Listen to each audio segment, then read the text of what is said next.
Sosialisasi untuk pelaksanaan program tanah sistematis langsung dari Kantor Pertanahan Kabupaten Bogor terus dilakukan oleh pemerintah Desa Ciherang, Kecamatan Dramaga, Kabupaten Bogor, kepada segenap ketua RT, RW, dan masyarakat di Desa Ciherang dengan melibatkan pihak Dinas Pertanahan Kabupaten Bogor.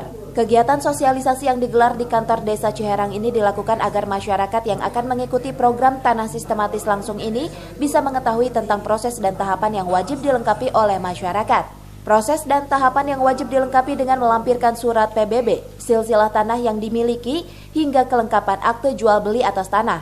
Untuk proses awal, Kantor Pertanahan Kabupaten Bogor kini telah melaksanakan pengukuran atas sejumlah bidang tanah milik masyarakat Desa Ciherang yang ikut dalam program tanah sistematis langsung ini.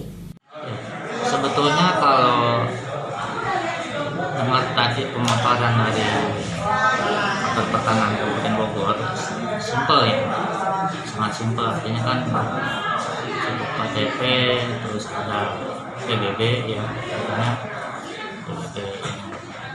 Terus ada etikat baik, sebetulnya etikat baik terkait kepemilikan yang bersangkutan. Untuk pengukuran itu sendiri sudah berjalan atau belum? Kalau untuk pengukuran sudah berjalan, sampai hari ini kurang lebih sudah mencapai 2.200 bidang yang terukur dari target yang ditentukan kurang lebih 4.000-an.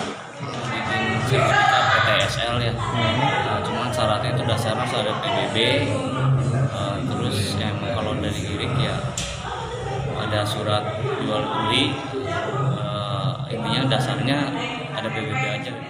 Untuk tahun ini rencananya pemerintah Desa Ciherang akan mendapatkan 4.000 lebih bidang tanah milik warganya yang akan dimasukkan dalam program tanah sistematis langsung dari Kantor Pertanahan Kabupaten Bogor.